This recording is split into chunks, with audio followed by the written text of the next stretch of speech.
กาหลงตะกี้โดนพาดพิงไปแล้วนะ โดนพาดพิงไปจากองค์เตศนะครับคือตุปีตุเอาเก๋ปกติแล้วสองรูปสององค์นี้จะปะทบกันสองธรรมาสแต่วันนี้แยกธรรมาสกันนะครับตะกี้ก็ได้อู้ถึงเรื่องราวที่ชูชก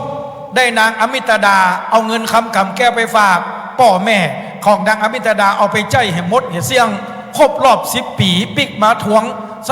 ตังบะหมี่เอาไปใจเหี่ยมดเหี่ยตกเหี่ยเสี่ยงก็เลยเอาลูกสาวนางอมิตดาแทนเงินคำแก้วชูโชคกะได้เมียสาวแล้วเขากะอิจฉาตาร้อนนะครับทำให้นางอมิตดานั้นถูกตำหนิและก็ได้บอกให้ชูโชคไปขอกันหากับชาลีลูกของพระเวสสันดรข้าพนางมัตสีตีในแพะในป่าเพราะฉะนั้นแล้วด่านแรกที่ไปเจอก็คือพรานเจตบุตรกับหมา32 ตัวซึ่งท่านพระคุณเจ้าพระอาจารย์ดนุพลตุเอาเก๋ได้บอกชื่อหมดแล้วครับมาชื่ออย่างพ่อง เอาแล้วครับตอนนี้เจ้าภาพในกันนี้นะครับเทศบาลเมืองเขลางนครท่านนายกไพฑูรย์โพทองนายกเทศมนตรีเมืองเขลางนครเป็นเจ้าภาพเจ้าสถานในกันนี้ชื่อว่ากันจุลพลสำหรับคนที่เกิดปีมะเสงสำหรับคนที่เกิดปีมะเสงหรือว่างูน้อยนะเพราะฉะนั้นครับหลวงดอกก็ตอกดอกไม้ลำเตียนขันแก้วทั้ง3แล้วใครจะมาปูจากันเตศใครจะมาทำบุญกันเตศและก็ขันศีลอยู่ตั้งหน้าหันเนอะครับเนอะในโอกาสเดียวกันนี้กับผมขอโอกาสเจ้าภาพท่านพระครูโสพลวิทยาการเจ้าคณะอำเภอเสริมงามพร้อมกับคณะสัทธาบรรดาพ่อแม่พี่น้องเจ้าอำเภอเสริมงามทั้ง4 ตำบลตึงมดตึงเสียงพร้อมกับเทศบาลเมืองเขลางนครในโอกาสนี้ขอได้รับเกียรติจากคุณชัยรัตน์วิเชียนสารหัวหน้าฝ่ายส่งเสริมและพัฒนาบุคลากรได้เป็นประธานเก้าเจ้าสถานในกันนี้จุดเทียนส่องธรรมได้แปลหรือยังท่านจะบูชากันเทศขันศีลเชิญข้างหน้าเลยนะครับ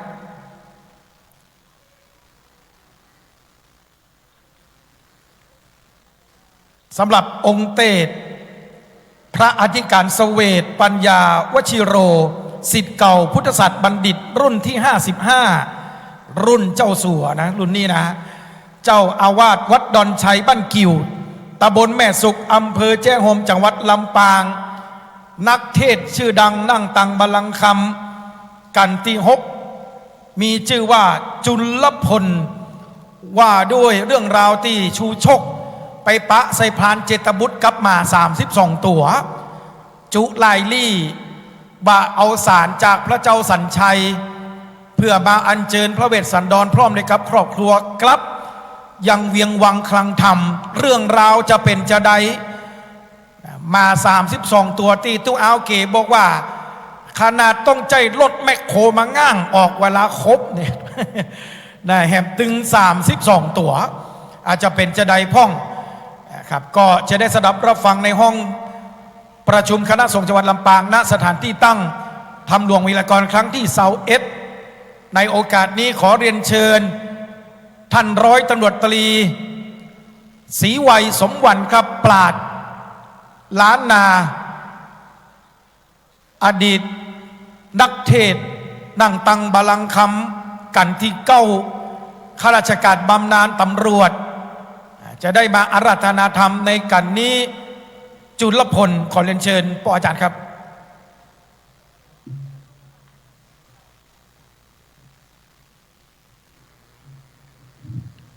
ครับก่อนที่ท่านจะได้ฟังกันจุลพลตึงมีทั้งหมด35 พระคาถาผมก็จะขอขั้นประมาณ5 นาทีนะครับเพื่อให้พ่อแม่พี่น้องเปลี่ยนบรรยากาศสักน้อยหน่อยฟังครับชมนกแร่ครับ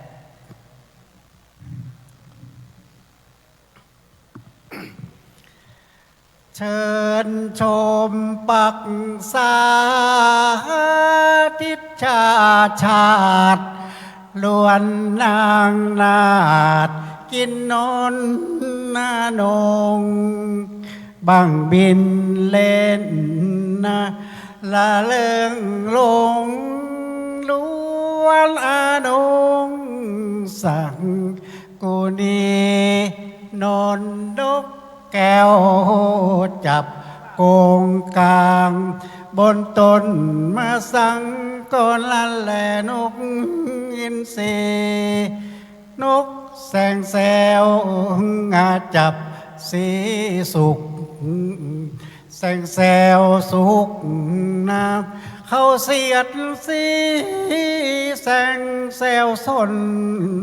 สักกุลีแสงแซวนิ่งเขารังนอนนกนางนวลนักก็จับไข่เน่านกกาวเอาร้องเสียงหวานละกระตูนกองกังวานแววเสียงหวานกะวาวอน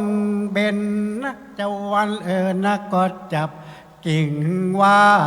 นนนกกระทาจับต้นกระท้อนนกกระทุง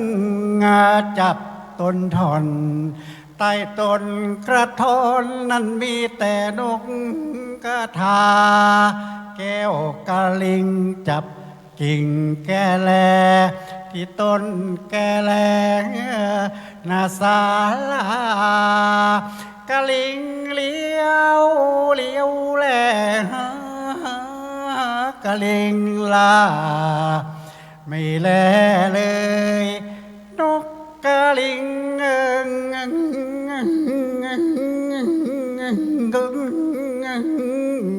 ไม่ใช่ว่านอนเหตุไฉนกินนอนเหล้ากะลิงเอ้ยกะลิงกะไหลช่างไม่แลกันเลยนกกะลิงบินเลยช่างไม่แลนกอีรุม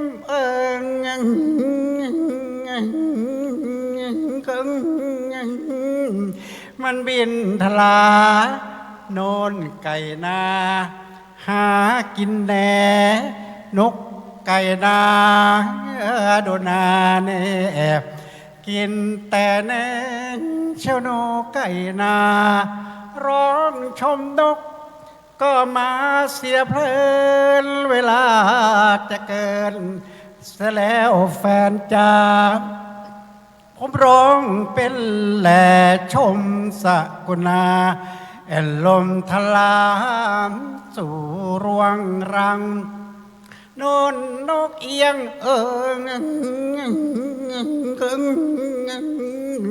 มันเคียงนางแอ่นบินโลดแล่นนะไม่เลี้ยวหลังนึกอิจฉาสกุณาเสียจังเข้าสู่รวงรางแสนสุขอุรา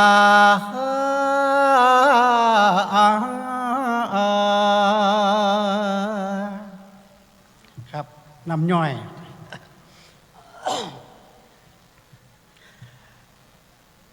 จุลาวานาดีนา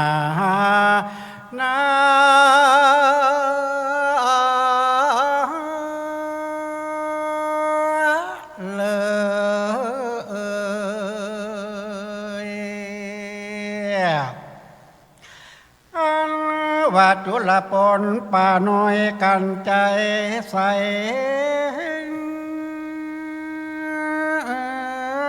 บ่เศร้า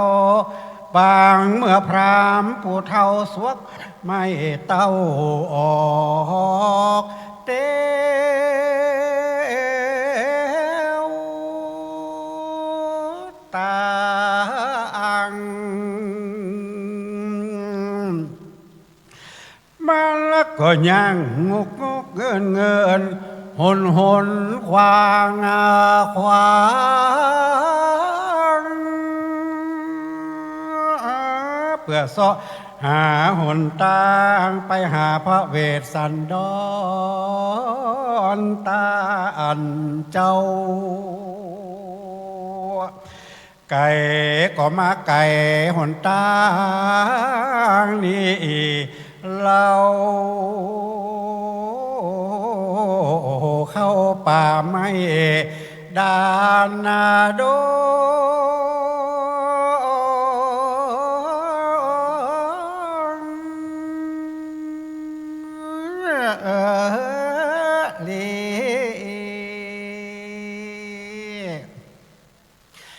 คาถาเม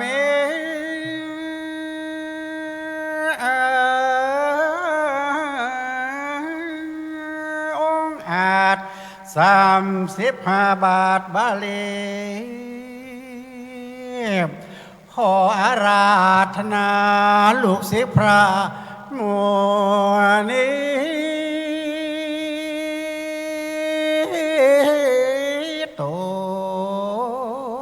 พาอันแผ่วคืนนั่งธรรมาสแก้วนิดนางแล้วจุงเตเตสานา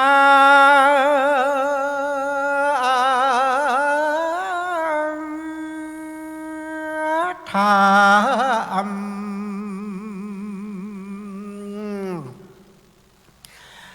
พอใจ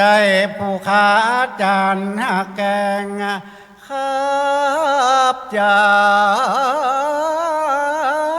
มปอกใส่น้ำทำสัก2 3 4 5บังกันว่าอิดไหนก็ยังว่านาโม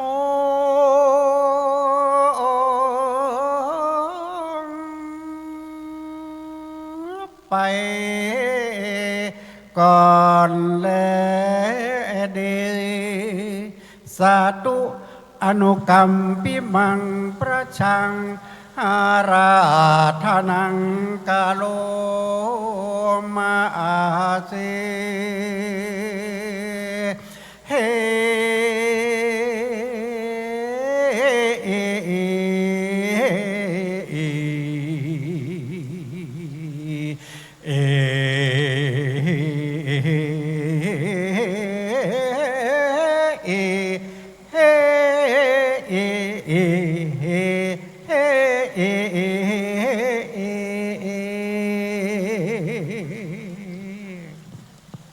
ขอนอบน้อมในสารูปพิมพ์พระเจ้าขอถวายความเคารพพระครูบาอาจารย์พระเถรานุเถระ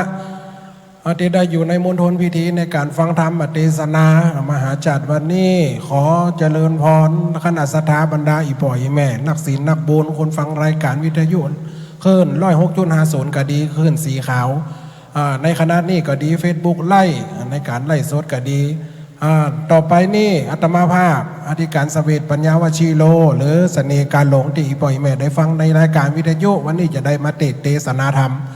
ในกันที่6นะอีป่อยแม่เนอะในบรรดา13กันนี่น้อยและเปิ่นมดมีแค่35พระคาถาต่ออันละจะกล่าวถึงแค่นกมิตรกัน4หมู่ที่ปู่พามจุจกมันเดินเข้าในป่าพันนาไฟจะเป็นสันใดเนาะเพื่อบ่ให้การเสียเวลาตะกี้การจุจกมันกินเวลาเปิดลำไปเปิดให้คน40มันปัดไปชั่วโมงเกินกันเนาะโอ้กินหอมบัดได้กินเปินว่าปากกระดังเห็นไหมอีป่อยแม่ต้องรู้เสียงอย่าหมอผีตัดผมตัดพายนี่ตมอยู่ตั้งดอกฟังตะกี้ถ้ามีหินก้อนในโดนนี่นะวันนี้เป็นการเทศนาธรรมอีป่อยแม่นี่จะเป็นการอุ้มได้เพราะว่ามันเป็นเข้าป่าเนาะเข้าป่าก็ต้องลำดับนกลำดับไม้ตีดีซิดกาอย่างพ ฮะปีตัวเอาตั้งหลายที่เป็นได้ประดับประดานี่เนาะมีถึงเตะมีถึงบทัวมีถึงเขือนี่เนาะอันนี้ปลาถือว่าปลาหิมะปันแบบจำลองเนาะอีปล่อยแม่ได้ลำดับลำดาเพื่อเป็นการเสียเวลาอุ้ลำเปิงยาวลำเขาเปียงไหมเนาะจะวิทย์เวลาไปอีปล่อยแม่จะปิกบ้านมันหน้าหนาวเนาะกับเก้ากับกลางกับไปอีปล่อยแม่ฟังไปเนอะนกสีหมูมีนกอย่างของเนอะวันนี้นะ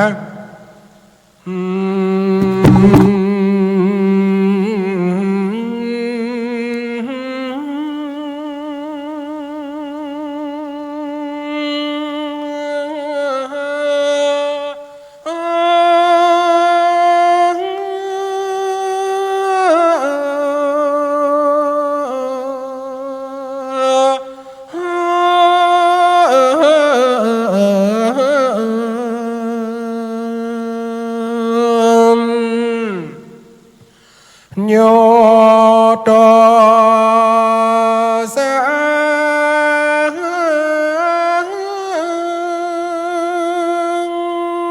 ขอยกมือไว้ยังสารูปปิมปาติเอียงตอมขอก้มกราบน้อมต่างดวงดอกซ้อมทูบเทียนหนอมลาขอไว้อย่างพระธรรมคำสอนพระศาสนาที่สั่งสอนโพธิสัตว์ในญาลุ่มไตผู้ข้าขอกราบไหว้ยืนย่อยงขอเคารพพระเจ้าพาสงฆ์ตนดำรงเป็นหน่อเนื้อตัวนาบัดนี้ผู้ข้าขอไว้กราบโยคุณสถาปีน้องบ่ลาหายสูญได้มาร่วมทำบุญด้วยกันละใจเพื่อหวังอานิสงส์สร้างไว้เป็นมาคาตา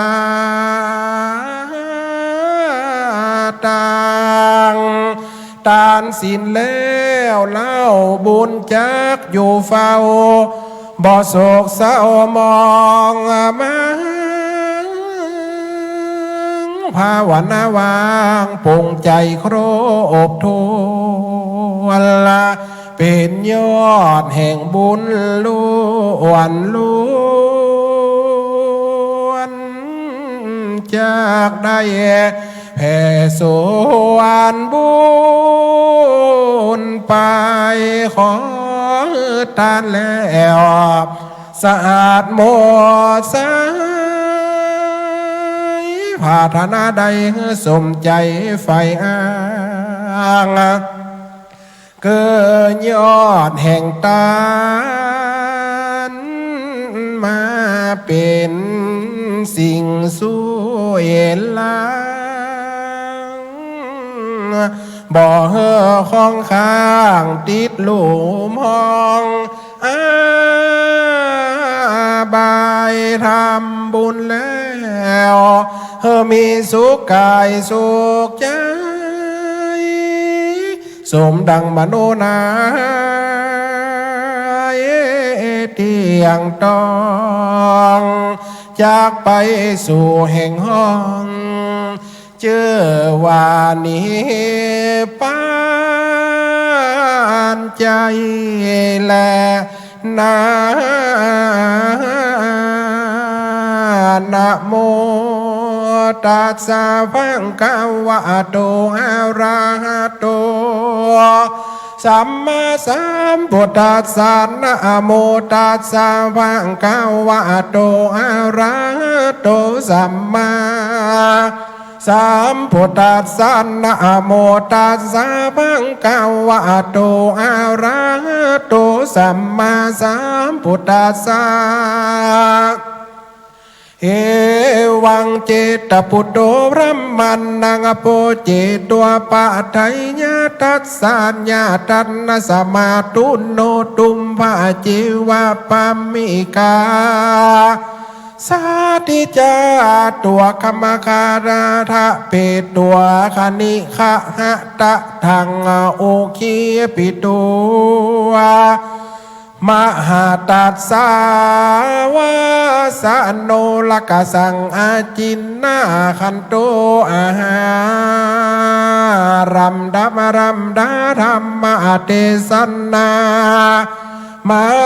ส่วนว่าพรำจิตบุตรใจงามหันยังจูจุกพรำปูเทวะฮือกินข้าวน้ำอาหารแล้วเฮือยังตุ้มผ้างามอันใหญ่อันเต็มไปด้วยน้ำเพิงและขาละทลายเนื้อสุกแห้งไหลบ่เศร้าเปื่อจักเฮอเป็นเข้าไตเข้าถงพรำผู้ใจจงใจกว้างจักบอกยังติอยู่พระเจ้าจ้างกษัตราจิ้งยกมือขวาไวยาวาดจี้กวาดแก่ผู้พามจักบอกยังสารงามแก้วกว้างแห่งพระเจ้าจ้างเวทสันดอนแล้วก็เก่าอาที่ก่อนตันต่อวายเนื้อหล่อละมาคาเก่าเป็นละกะทาวาเอสะเสโรพระมเมปปะโตคันธรรมโนทันสาวเวสันตละโลราชาละหาปุณเตศีลสมาธิดังนี้เป็นเก้าวดุราพัมโบเทาผู้เป็นคนใจเจ้าจักบอกว่าคำท่านนาพรามจุงมานีกูจักจียังอาสลมนั้นนาละหิงกลมเลิศแล้วละประดับโดยแก้วและหินฟ้าชื่อว่าเขาขันธมันนาพระญาเวสสันตนาลาดเจ้าจ้างอยู่เสพสังกะทำผลโดยเมียตนเลิศแล้วกับสองลูกแก้วหนอละอุดมในอาละสลมตีได้ตานาพระมันละก็ไปก่อจักหันตานาจุงฝันเข้ากว่าตามต่างนี้ว่านี่เตอเอเตรีราปะสันตินานนานละภาลาตาตุมมาคลาตาอันทาฟูนทาหิลาอาชาปะปาตาอันว่าไม่ทั้งหลายงามใจจ้าลำใหญ่นาหันมาลาทาลุงละภาลาหลายหลากทวนทุกพรักนาโอคาตามีลำสูงใสสละอาดเป็นดังอากาศกังเห่าอันเต็มไปด้วยละหมู่ดาวก็มีหันแลนนาปฐุมาไม่ตำแบกไม่ใบบางไม่ละหูกวางตั้งผมไม่ละตะเคียนหนุ่มกังเกียงไม่ลังเรียงดอกจอไม่สะขอเปลืองบางละไม่ยุ่งไม่ยางสูงต้นเปื่อนนกแอวเล่นเลื่อนไปมาอันว่าสาขาใบไม้อันนาติไกควันไกวลมปัดไหวอ่อนเอือกน้อมนาเนือกไปมาเป็นดังนาวาผู้ยังเท่ากินเหล้าเก่าเสียงใสหันว่านกตั้งหลายงามเหลียบล่องเสียงมีกองพือปลดกห้องเสียงเบานกละเตาเว้าเสียงสว่างนกล่องกลางเสียงใส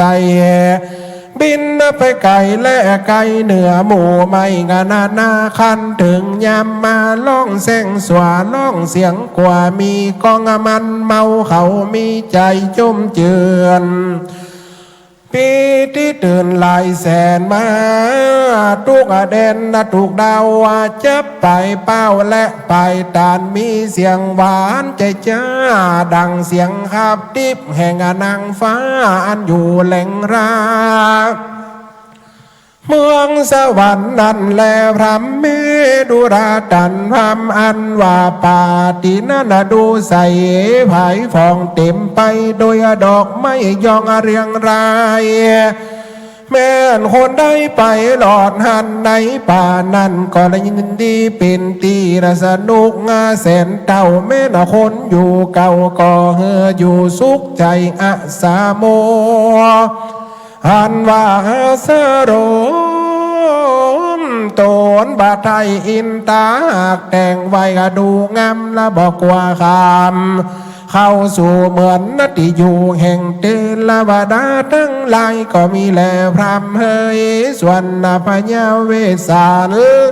ถ้าละลาดแก่นไทยอยู่ป่าไม่เข้าวงกฏมีใจอดละกะตำเปลี่ยนคำเจ้าเนื้อบ่เศร้า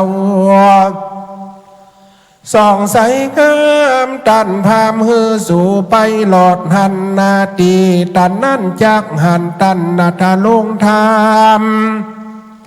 โด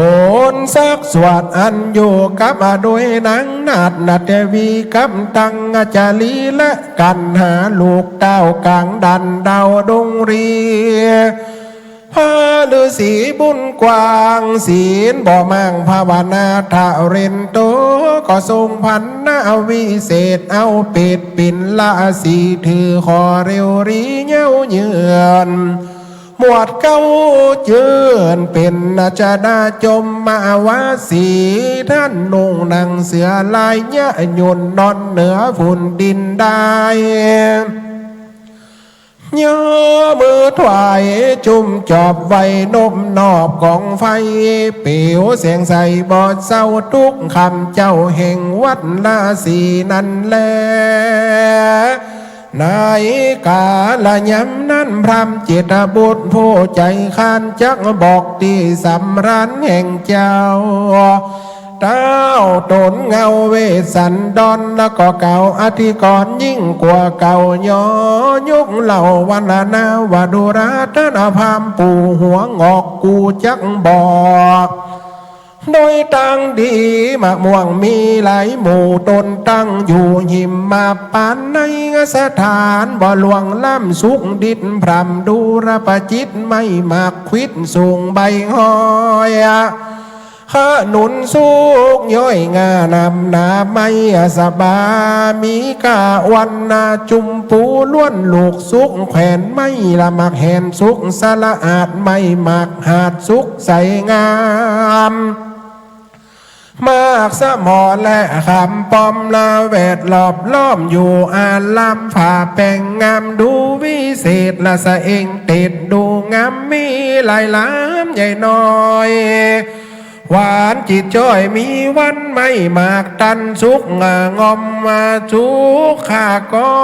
มากควิดอ้อมลูกกลมมากยมสุกดาลาดาดสมนั่นแหละผาดมีหลายมากเหลือใหญ่สุกบ่เศร้ามีแต่เก่าถึงไปคนไปไกลก็ได้กินโดยง่ายพอดังจักรู้ไปมือมา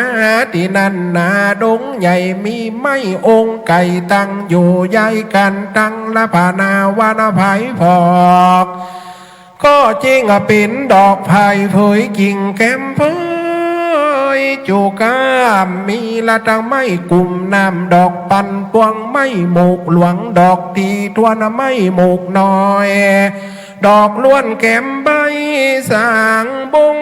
ใสหวานจืนจอยมีลูกหน่อยพอดีไม่นี่โคตรมีหลายสัมมาลูกแก่พรำกวนกินโลนตกดินเรื่องเลือไม่มักเดือมีหลายลูกมันย้ายแต่เก่าละทลาบต่อเต้าถึงไปมีหลายใจน้อยเป็นดังจังหอยหากตาลีตองนั่นแหละนาอันว่านกบินไปมาซาสอดบินก็กอดกันไปก็มีในไพรหันแลพราม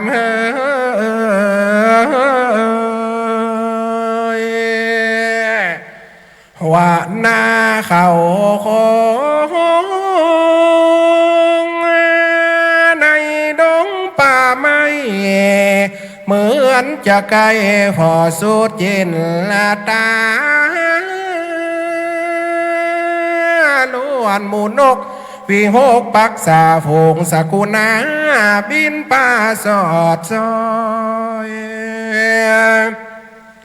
มันจับกูกันขันอยู่จ้อยจ้อยห้องวอยวอยกิ่งไม้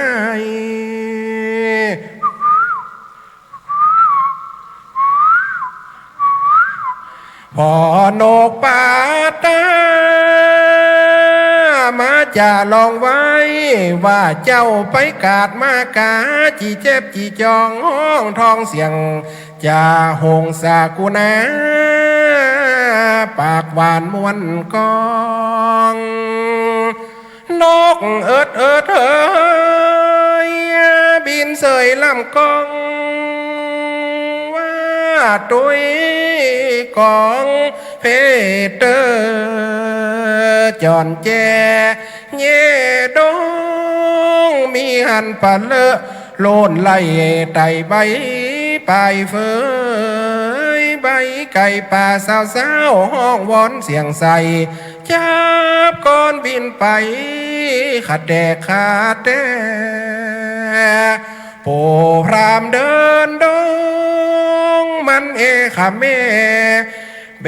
กถงเดินเสต้องเต้าแลนาวั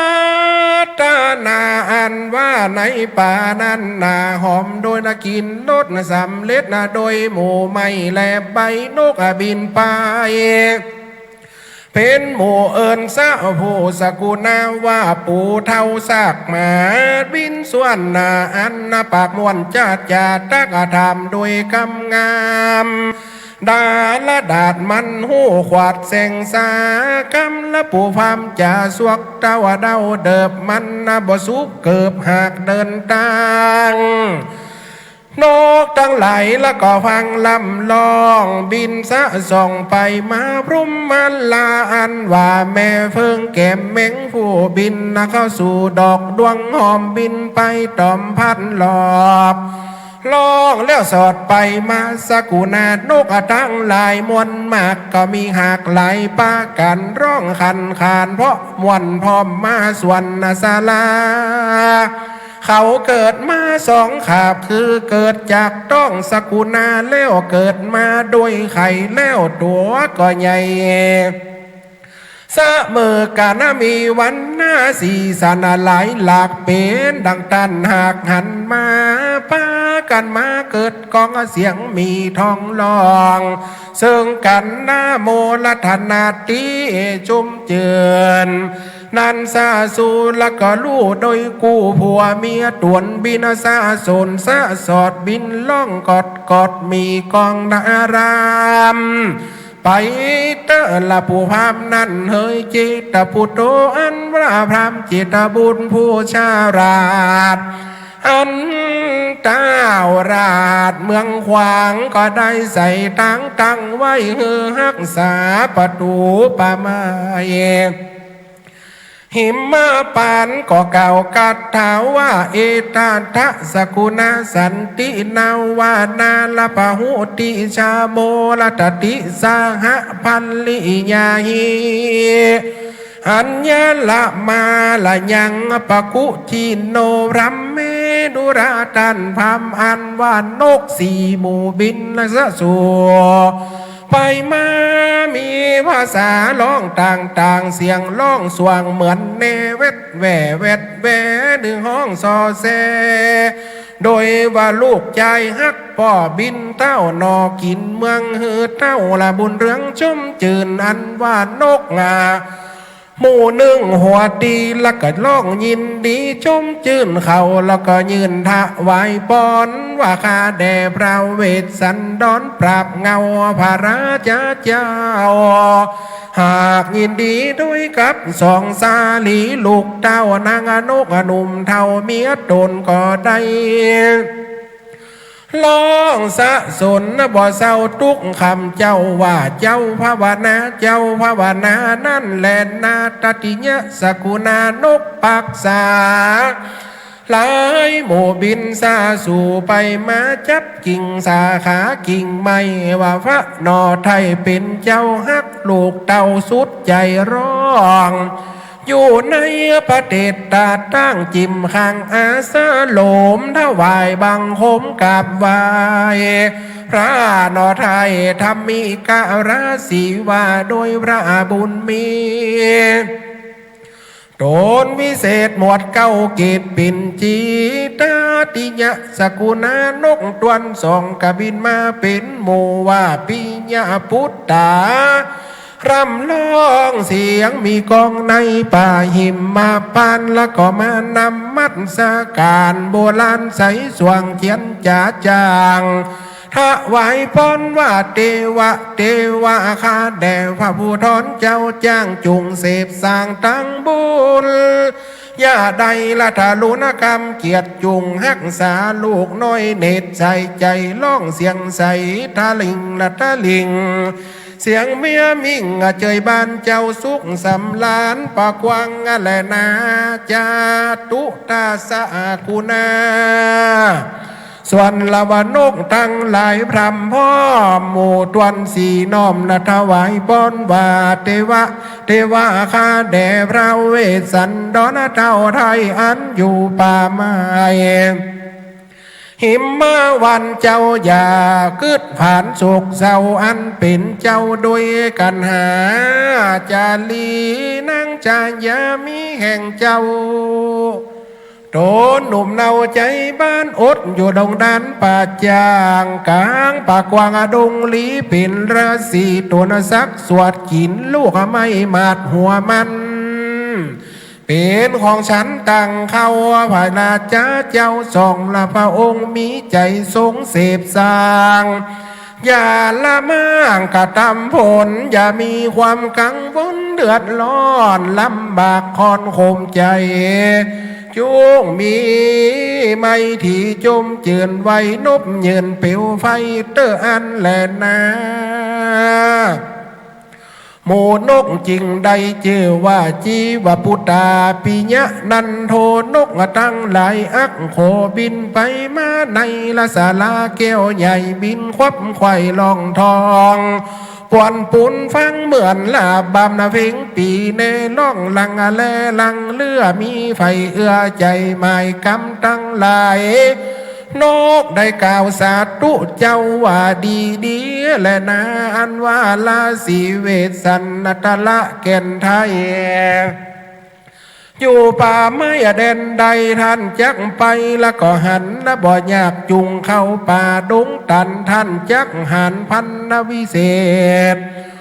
ผู้เกี่ยวเกตเป็นลือสี่ขอกันเลี้ยวรีเกี่ยวไว้ยังลูกไม่ไว้ปู่จะจำมาวาสีตานานุงนางเสือลายสนทีนอนเนื้อที่แผ่นธรณีท่านอัญชูรีนมัสการตามโบราณบ่อเศร้าตูคำเจ้าหากเป็นวัดลือศีนั่นน่ะแลนาโปพามจะตันต่อโดยกำหมอหลายกำแล้วก็เอาน้ำเพิงงามอันใหญ่อันหวานใจที่ทวนแปลงล้วนแก่ผู้พามมามีตังเข้าแตกงาและเข้าก้อนหวานจีจอนนาเจียงจินเป็นของกินล้ำแต่เหล่าละผู้พันไว้แก่เจ้าบ่ขางด้วยบอกหนทางแก่ปู่ก็หูกุนเหลือไหลแลนนะว่าอันตั้งสู่ตัวพรามเจตบุตรได้ยินพรามมาเก่าแล้วก็มีข่าวทำหาก็ตอบโดยคาถาว่าตุ้มเหวะสัมปัลลังโหนตุดังนี่ว่าดุราตนาพามผู้บ่งามมีเป็ดแห่งเก่าฟันแป้งเหลือคนเดินไพศาลป่าไม่กูจักบอกไว้จุอันท่านจุงฟัน เขียวกว่าเดินเข้าป่าลาดงไก่ส่วนของกินอันได้กูก็แต่งอันท่านหากแบ่งเฮอเป็นไปคือเขาละสตูก้อนใสสตูย่อยกินได้ละอร่อยมีแรงมามีตังเขาแตกงานและเขาก่อนน้ำอ้อยย้อนหวานจิตจอยละฐานัดใจกูล้อเอาใส่ถุงไปสะไปได้จักไว้แก่ตาหน้าคนเดียวกันจักเตียวไปนาเขาว่าสู่ป่าดงกายและนาพระเมนุราพระมายังอันยังมาโคอันว่าหนทางเตียวป่าไม่ปอไตได้คนเดียวกูละก็เตียวเขาสู่ตีเต้าอยู่เป็นจีเป็นหนตั้งดีพัดหลอดเกี่ยวซับสอดกีลีหลานก็ยินดีจริงบอกแม่นปู่จักออกเดินมาจากสาราตันเต้าผับดันดาวดงเขียวหนตั้งเดี๋ยวนี้สื่อนักอะไรนะประการหนึ่งมีเจ้าลือสีอยู่เสพสร้างอยู่ป่ากวางดงลีชื่อว่าอาจุตาราลือสีตนซักสวาดลูกไม่หัดหัวมันเปิ้นแล้วก็ฉันคำเจ้าบ่มีโศกเศร้าหิงสากะตามเมตตาภาวนาทุกเมื่อใจไฟเอื้อยินที่บวชเป็นสีเสพสร้างแฝงไฟข้างเตียงเตียวผมบ่เขียวสักเส้นนะบ่ตื่นเต้นโมหามีทันตาฟันพำพร้อมเขียวบ่ย่อมหากส่องแสงงามมีหัวติดตามโดยผุนใจมุกมุนกันได้เพราะปู่จาไฟวิโรธท่านจุงเข้าไปแล้วบวชในไฟด้วยใส่ใจบ่องอาจก่อหมวดเก้าราชชันดาจมมาวาสีนุ่งนางเสือทีทวนงามดีล้วนปอวาสมะเสนาดีนอนเหนือดินนาบ่มีศาสตร์เอาใบไม้รัดลองดินสัทธายินชมจอบไว้กองไฟลอบมีเปียวใส่แดงเขียวไหลหลากอันนี้และหากอันชื่อว่าวัดเจ้าฤาษีพระมา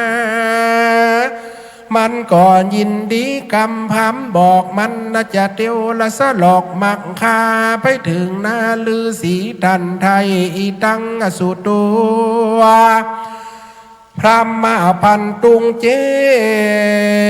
ตังกะตัวปะตักละขีนังอุขตังขจิโตปะกามิเยสาสิอาจุโตอิสิภิกขเวดูลาภิกขุตั้งหลายมวลหมู่ทวนนาซาพรูอลาหันตาส่วนจูจักรพรหมานาผู้เท่าแก่จัดเชื่อแต่วงพามใดยินคำงามแห่งพรานเจตบุตรหากบอกเก่าที่อยู่เต้ากาสันตาปะตักละขีนังกัดตัวมันก็กระทำปะตักสินแวดมีใจโกดแขดจมจืนนบมือยืนอันนจุลีเจ้าจะดูราหรือสีบุญกว้างอยู่เสพสร้างตั้งใดมันก็เข้าไปฐานะที่นั่นก็มีหันแหละนะ